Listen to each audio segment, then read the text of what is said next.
The Wanderer was falling apart around her, and there was nothing Cole could do about it. Red warning lights flashed across every screen in the small cockpit. The computer voice kept repeating the same words over and over. Hull breach detected. Engine failure imminent.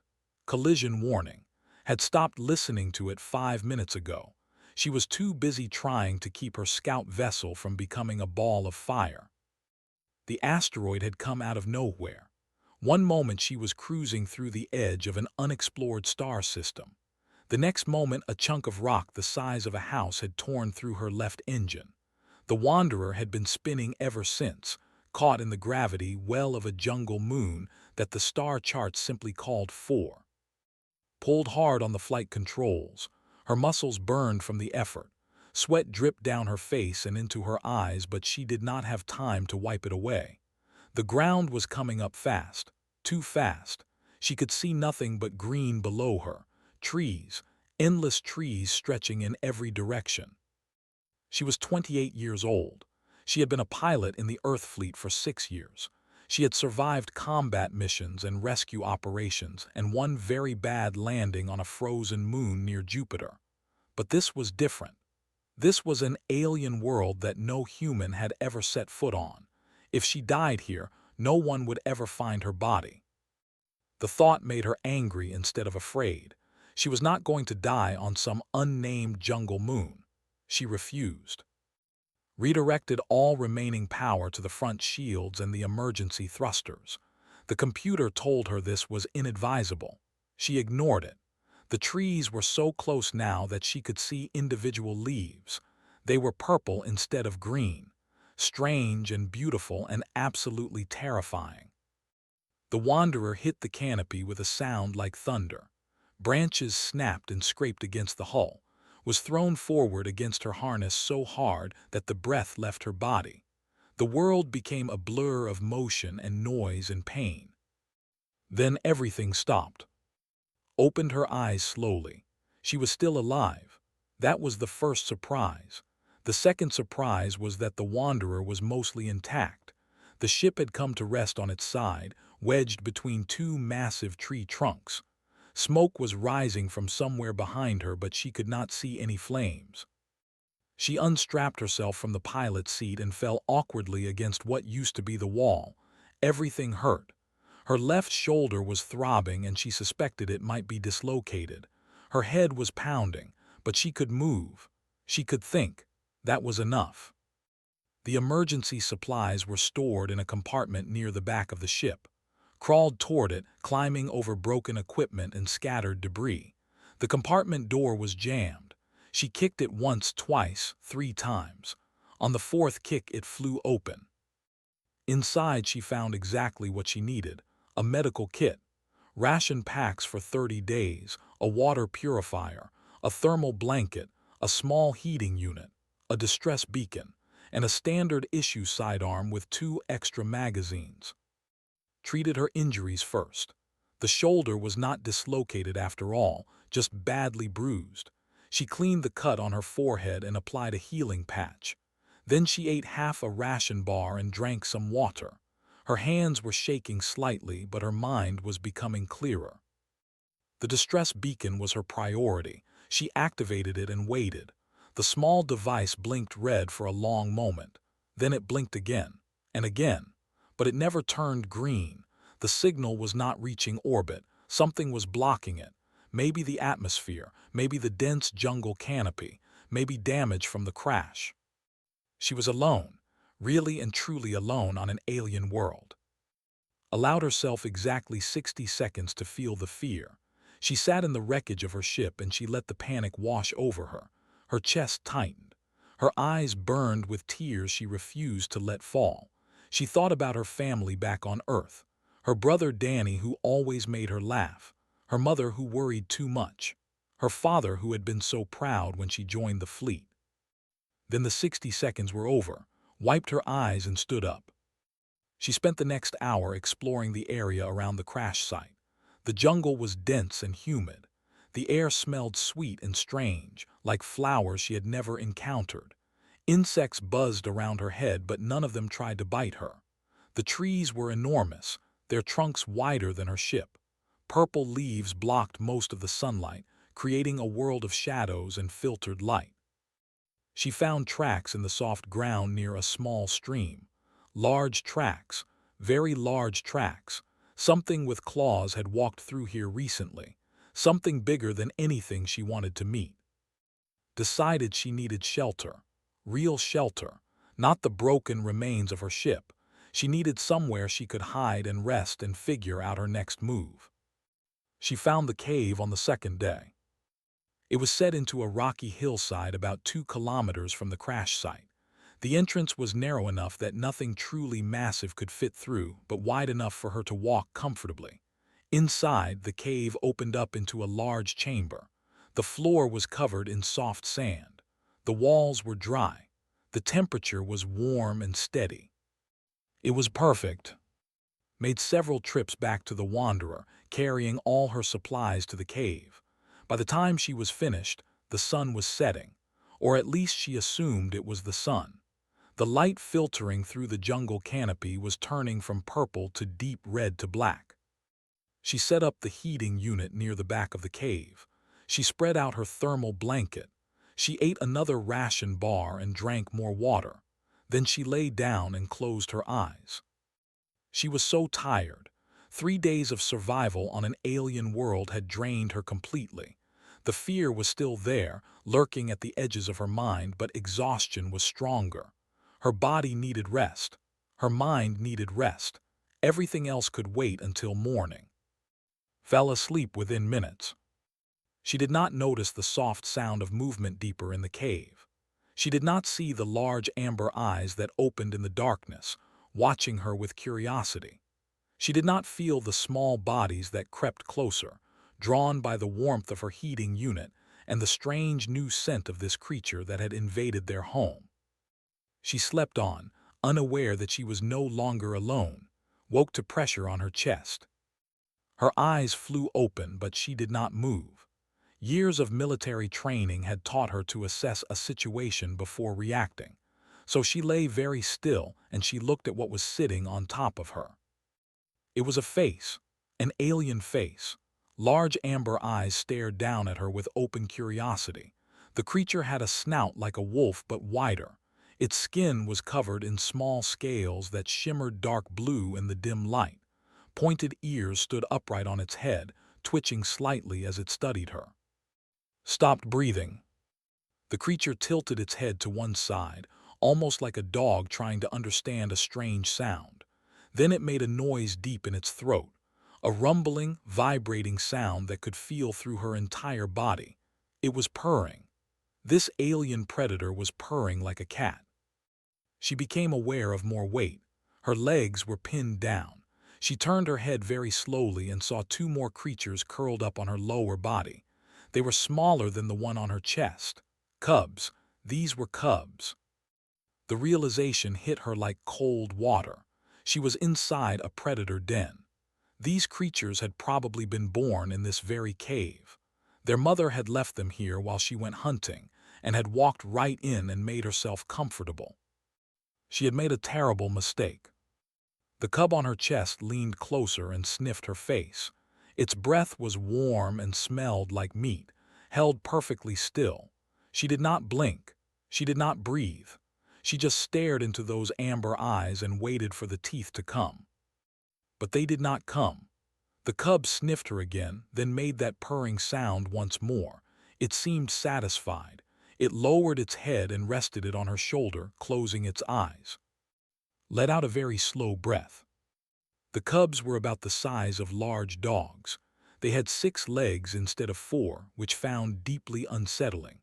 Their claws were already long and sharp, designed for climbing and hunting and tearing. But those claws were currently tucked against their paws, hidden away like a house cat sleeping in the sun. They were using her for warmth. It made sense when she thought about it. Her heating unit was keeping the back of the cave warm and comfortable.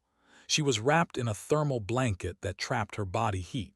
To these cubs, she must feel like a living furnace. They had probably never encountered anything so wonderfully warm. Considered her options. She could try to push them off and run. but she was at least 2 kilometers from her crashed ship, and she had seen the tracks near the stream. The mother of these cubs was out there somewhere. If ran, she would be running through unfamiliar jungle at night with an angry predator chasing her. That seemed like a bad idea. She could try to reach her sidearm. It was still in its holster on her hip, but the 2 cubs on her legs were covering that side of her body. Any attempt to reach it would require moving, and moving might wake them. If they panicked and attacked, she would be dead before she could fire a single shot. The only real option was to stay still and wait. So waited. Hours passed. The cubs slept deeply, occasionally twitching in dreams. Sometimes they made small sounds, little yips and growls that reminded of puppies. If they had not been alien predators capable of tearing her apart, she might have found it cute. The largest cub, the one on her chest, was clearly the leader of the group. It woke up several times during the night, lifting its head to look around the cave. Each time it spotted staring back at it.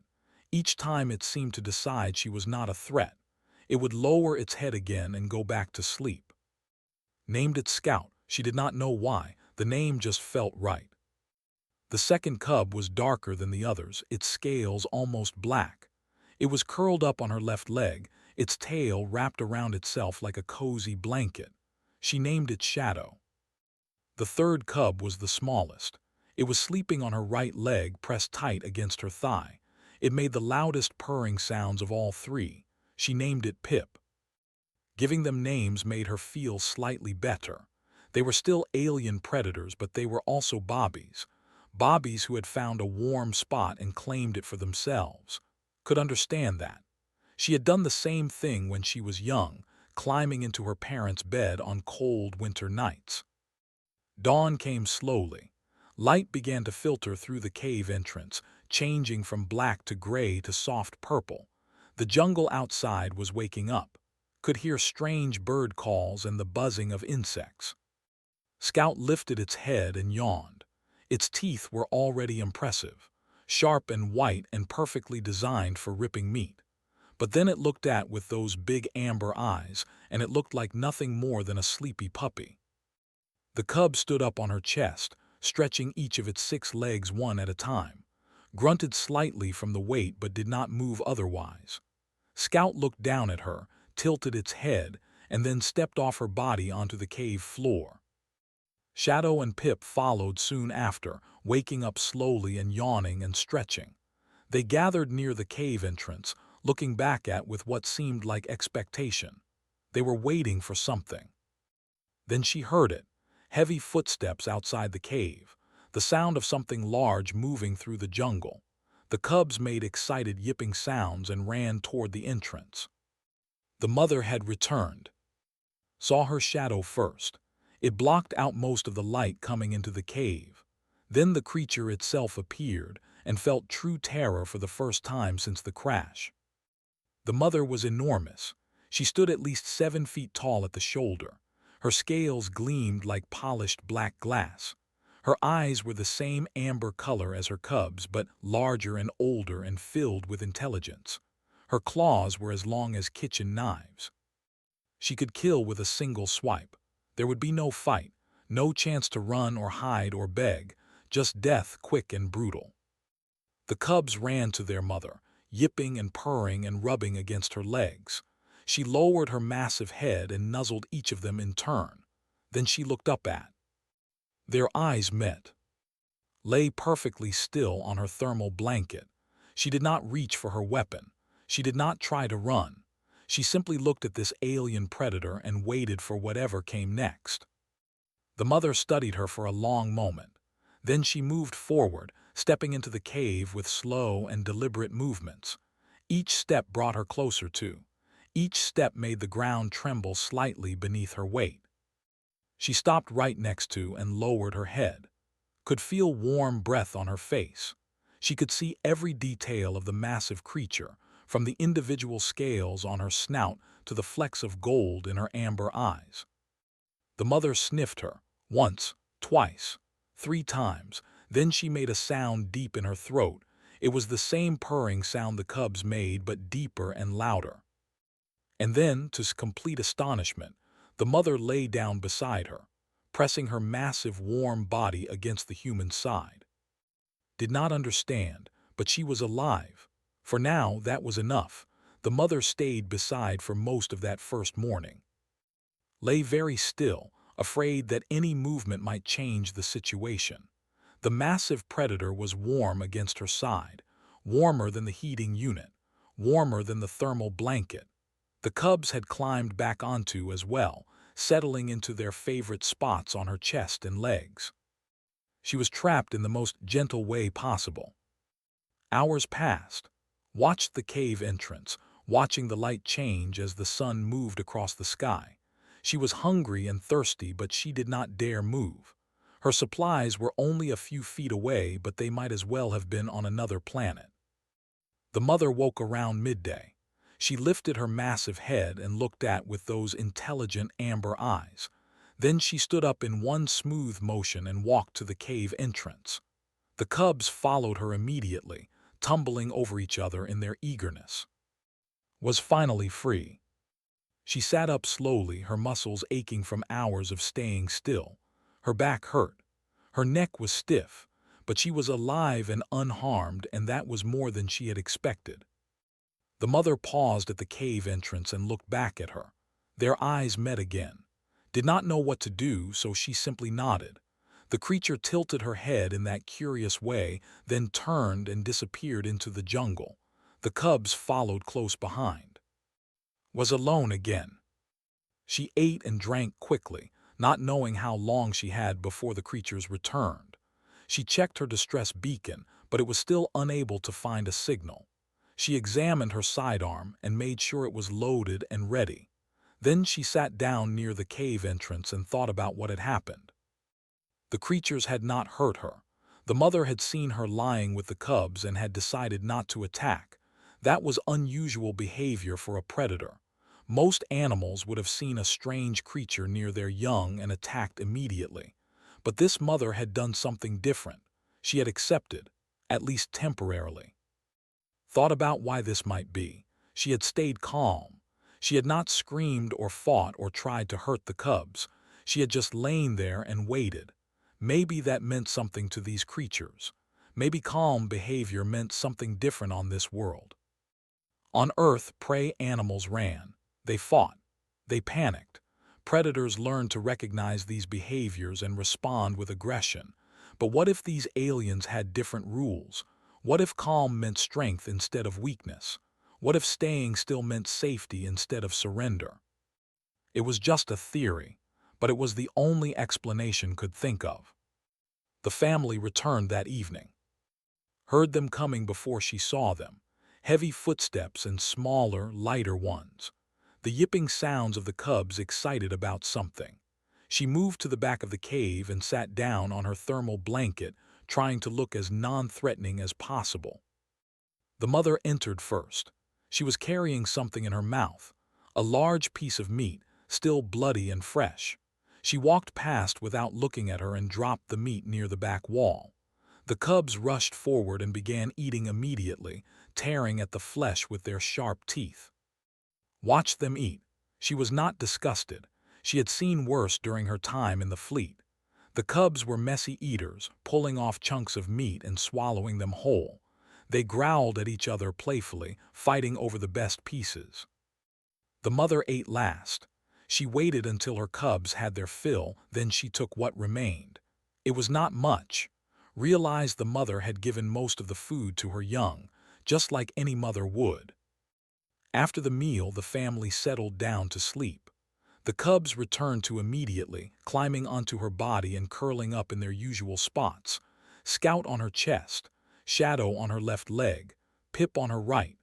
The mother lay down beside her, close enough that could feel her breathing. This became their routine. Every morning the mother would leave to hunt. She would be gone for hours, sometimes most of the day. The cubs would stay in the cave sleeping on top of her or playing near the entrance. They seemed to view her as some kind of strange furniture, a warm and comfortable piece of the cave that happened to move sometimes. Began to learn their behavior. Scout was bold and curious. It would often approach while she was eating and sniff at her food. She gave it a piece of ration bar once. The cub sniffed it, licked it, and then spat it out with obvious disgust, laughed for the first time since the crash. Shadow was shy and careful. It watched from a distance, always observing, never getting too close unless it was time to sleep. But at night, Shadow was the cub that pressed closest to her, seeking warmth and comfort. Pip was playful and loud. It would chase its siblings around the cave, pouncing on them and wrestling. Sometimes it tried to pounce on too. She learned to stay very still when this happened, letting the small creature tumble over her body until it got bored and moved on. The mother was harder to understand. She never hurt, but she never showed affection either. She tolerated the human's presence, nothing more. Sometimes she would study with those intelligent eyes, as if trying to figure out what this strange creature was and why it had invaded her home. One evening, everything changed. Was eating her dinner when she heard a new sound from outside the cave, a deep, rumbling growl, different from the mother's purr. This was aggressive, threatening. The cubs ran to the back of the cave and hid behind. She could feel them trembling against her legs. They were afraid, really afraid. The mother moved to the cave entrance and made her own sound, a loud, challenging roar that echoed through the jungle. Could see her muscles tensing, her claws extending. Something was out there, something dangerous. Another predator appeared at the entrance. It was smaller than the mother but still terrifying. Its scales were red instead of black. Its eyes were yellow instead of amber, and it was looking at the cubs with obvious hunger. Understood immediately. This creature wanted to eat the cubs. The mother was going to fight to protect them. The battle was brief but violent. The two predators crashed together in a fury of claws and teeth. They rolled across the cave floor, snarling and biting. Blood splattered against the walls. The cubs screamed in terror. The mother won. She pinned the red creature to the ground and bit down on its throat. There was a terrible crunching sound. The red creature went limp. But the mother was hurt. She limped back to the cubs, blood dripping from a wound on her shoulder. She lay down beside them and began licking the injury, trying to clean it. Watched for a moment, then she made a decision. She opened her medical kit and pulled out the healing supplies. The wound cleaner, the healing patches, the pain medication. She moved slowly toward the mother, showing her hands, showing the supplies. The mother growled a warning. Stopped. She set the supplies down on the ground in front of her. Then she pointed at the wound and pointed at the supplies. She did not know if the creature could understand, but she had to try. The mother studied her for a long moment. Then she lowered her head and closed her eyes. Permission. Worked carefully. She cleaned the wound as gently as she could. The mother flinched but did not attack. She applied the healing patch and pressed it firmly into place. The mother made a soft sound, almost like relief. When it was done, moved back to her spot on the thermal blanket. The cubs climbed onto her immediately, seeking comfort after their scare. The mother watched her with new eyes. Something had changed between them, could feel it. She had proven herself. She was part of this family now. The days blended together on 4. Stopped counting after the first week. Time felt different here, measured not in hours and minutes but in the rhythm of the predator family. Wake when the mother wakes, eat when the family eats, sleep when the cubs climb onto her body and demand warmth. She had become part of something strange and beautiful. The mother's wound healed quickly, faster than expected. The healing patch had done its job well. By the 4th day after the attack, the mother was moving normally again. By the 6th day, the wound had closed completely. The mother let remove the patch, holding perfectly still while the human worked. After that, everything was different. The mother began to show affection. She would press her massive head against shoulder when she returned from hunting. She would make soft purring sounds when was nearby. She would sometimes lay her body across the cave entrance at night, blocking any danger that might come while slept. She was protecting her, just like she protected her cubs. Gave the mother a name, Midnight. It seemed right for a creature with scales as black as the space between stars. The cubs continued to grow. Every day they seemed a little bigger, a little stronger, a little more coordinated. Scout began to accompany Midnight on short hunting trips, learning the skills it would need to survive. Shadow started practicing its stalking, creeping up on Pip and pouncing from unexpected angles. Pip found new and creative ways to use as a jungle gym, climbing on her back and sliding down her legs. Found herself laughing more. She talked to the creatures even though they could not understand her words. She told them about Earth, about the blue oceans and green forests, about her family in Ohio, about her brother Danny who collected old comic books, about her mother who made the best apple pie in the entire state. The cubs would listen with their heads tilted, their ears twitching.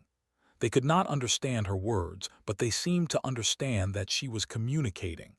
Sometimes they would make sounds back at her, little yips and growls that might have been their own language. On the 8th day, made an important discovery. She was checking her distress beacon for the 100th time when she noticed something. The signal was not blocked everywhere. When she held the device near the cave entrance, the signal was slightly stronger. When she walked out into the jungle, it became stronger still. She followed the signal, walking further from the cave than she had ever gone before. The jungle was beautiful and terrifying. Giant purple leaves filtered the sunlight. Strange flowers bloomed in colors that had no names. Small creatures through the underbrush, hiding from the strange two-legged thing that walked among them. The signal led her to a clearing on top of a small hill. Here, the jungle canopy was thinner. The sky was visible, a pale blue-green unlike any sky on Earth. Held up the distress beacon and pressed the activation button. The device blinked red, then green, then red again. A signal, weak and intermittent, but a signal. Someone might receive it, someone might come. She returned to the clearing every day after that. She would stay for an hour, letting the beacon transmit its distress call into space. Then she would return to the cave, to Midnight and the cubs, to the strange new family she had found.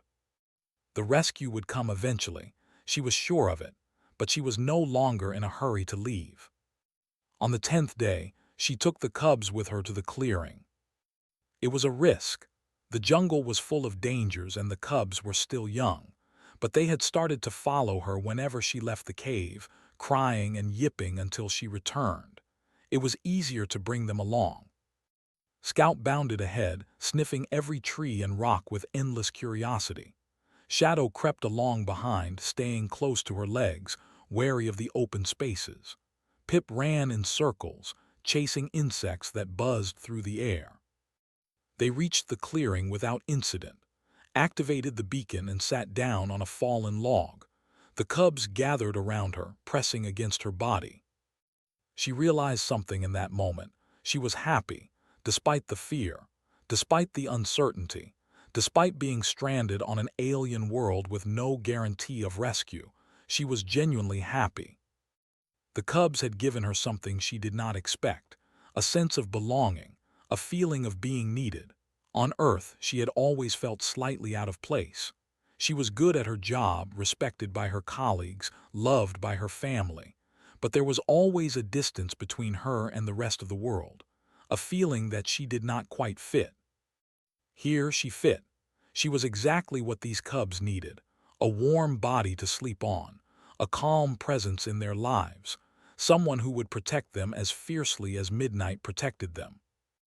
Midnight appeared at the edge of the clearing, having followed them from the cave. She was not angry that had taken her cubs. She simply walked over and lay down beside the human, adding her warmth to the group. They stayed in the clearing until sunset. The sky turned from blue-green to deep purple to brilliant orange.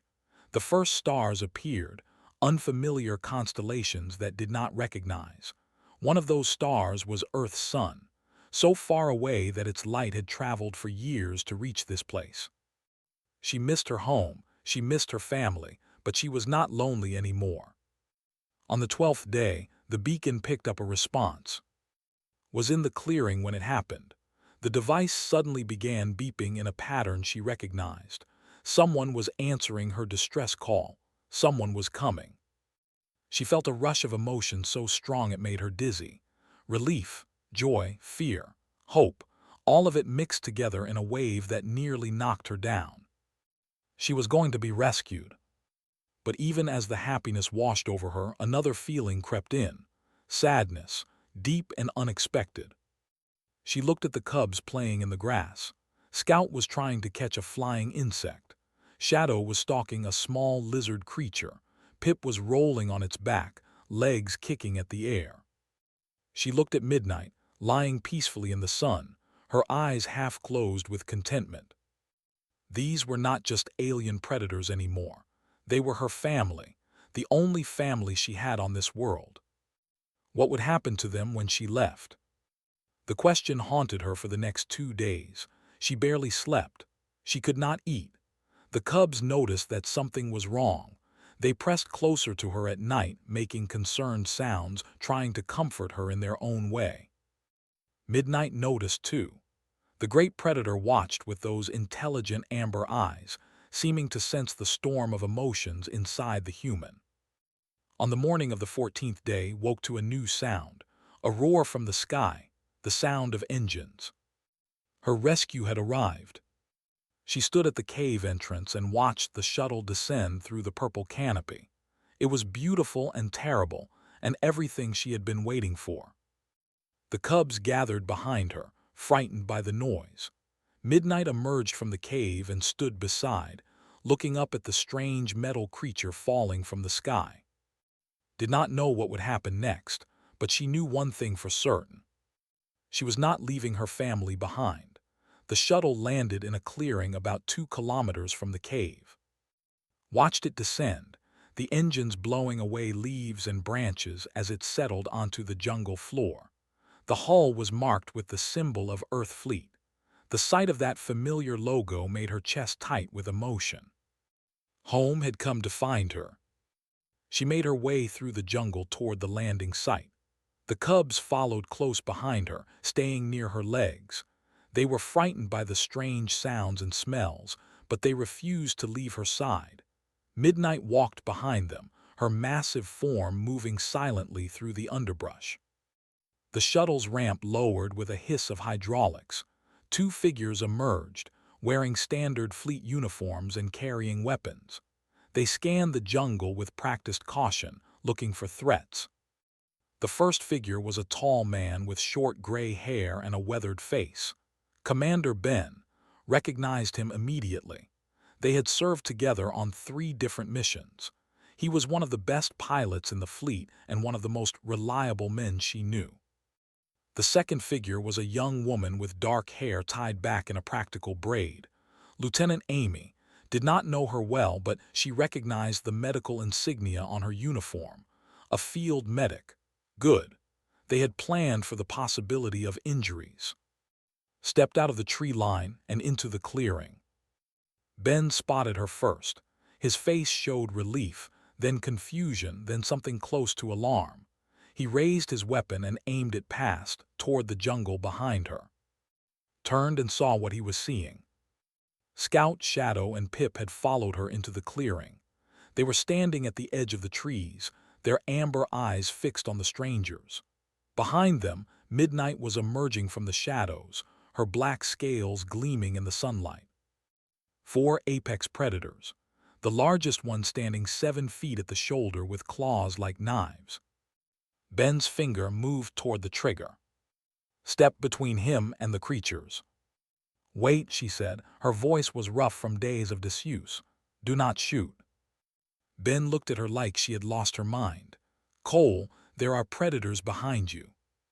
I know, they are with me. The silence that followed was long and heavy. Amy looked back and forth between and the creatures, her hand frozen near her sidearm.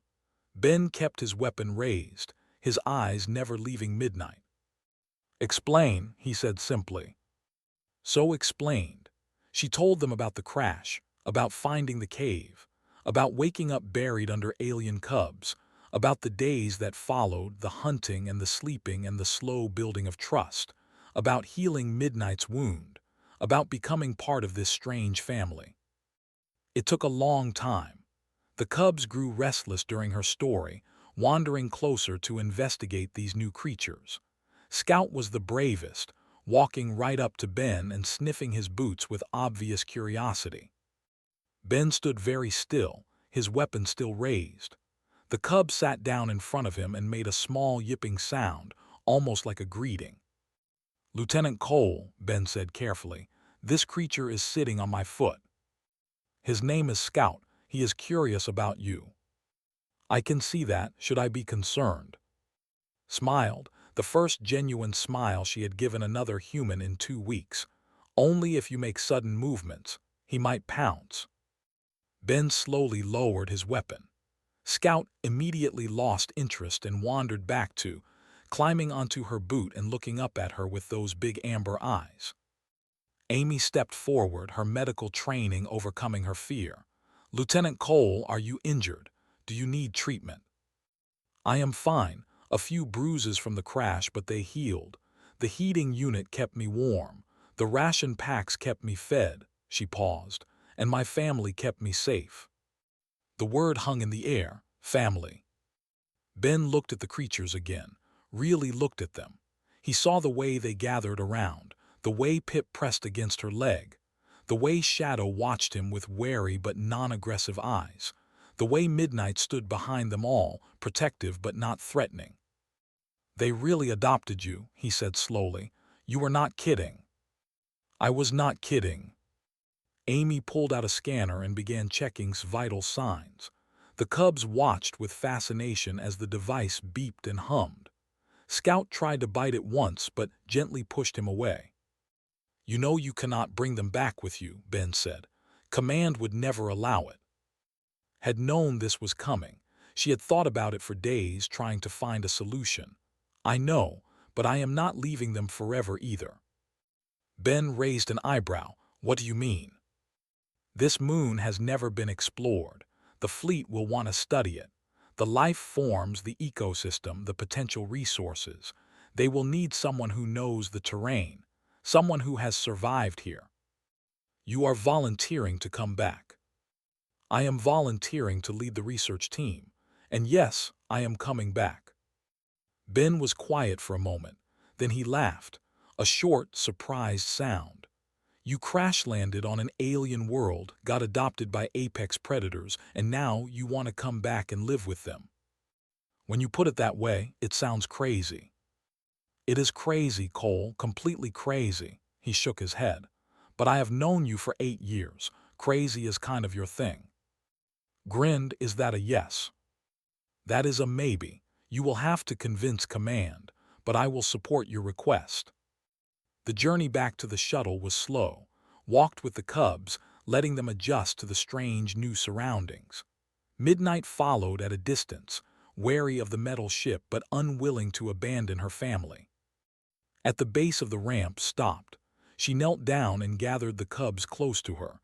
Scout licked her face. Shadow pressed against her chest. Pip made that loud purring sound she had come to love. "I have to go now," she told them. "But I will come back, I promise." The cubs did not understand her words, but they understood her tone. They understood the sadness and the love and the determination. Midnight approached slowly. The massive predator lowered her head until she was at eye level with. Those amber eyes, so alien and yet so familiar, looked into his own. Reached out and placed her hand on Midnight's snout. The scales were warm and smooth. The creature made a soft sound, almost like a goodbye. "Take care of them," whispered. "I will be back as soon as I can." She walked up the ramp and into the shuttle. The door closed behind her. Through the small window, she could see the cubs sitting at the edge of the clearing, watching the strange metal bird that was taking their warm sleeping spot away. The shuttle lifted off. The jungle shrank below them. The moon became a ball of green and purple against the black of space. Watched until she could not see the clearing anymore. Then she closed her eyes and thought about the future. 6 months later, she returned. The research shuttle touched down in the same clearing where Ben had rescued her. Was the first one down the ramp, leading a team of and ecologists who had been briefed on what to expect. She walked into the jungle without hesitation, following paths she remembered from her time in the cave. The team followed, nervous but excited. They found the cave system within an hour, stopped at the entrance and made a strange sound, somewhere between a yip and a whistle, something she had learned from the cubs during those long days together. Silence, then movement from inside the cave, then three shapes came bounding out of the darkness. The cubs had grown. They were nearly twice the size she remembered, but they recognized her immediately. Scout jumped on her chest and knocked her to the ground. Shadow pressed against her side. Pip made that wonderful purring sound so loud that the whole team could hear it. And behind them, emerging from the shadows with those intelligent amber eyes, came Midnight. The great predator walked up to and lowered her massive head, wrapped her arms around that black-scaled neck and held on tight. "I told you I would come back," she whispered. The report filed with Earth Fleet became famous. It was the first documented case of a human forming a genuine bond with non-sentient alien megafauna. Scientists studied it. Philosophers debated it. Ordinary people read about it and smiled. The Galactic Council, upon reviewing the incident, added a new note to humanity's file. They wrote that humans were capable of forming familial bonds with apex predators through sheer accident and stubbornness. They recommended approaching the species with both caution and curiosity. Did not care about fame or reports or galactic politics. She cared about the family waiting for her in a cave on a jungle moon. She stayed on for 3 years, leading the research team and watching her cubs grow into magnificent adult predators. When she finally returned to Earth for good, she left behind a legacy that would last for generations. Humanity had proven something important on that distant world. They were not just explorers or conquerors. They were not just scientists or soldiers. They were family, no matter how far from home they traveled, no matter how strange the creatures they encountered. Family. And that was something the galaxy would never forget.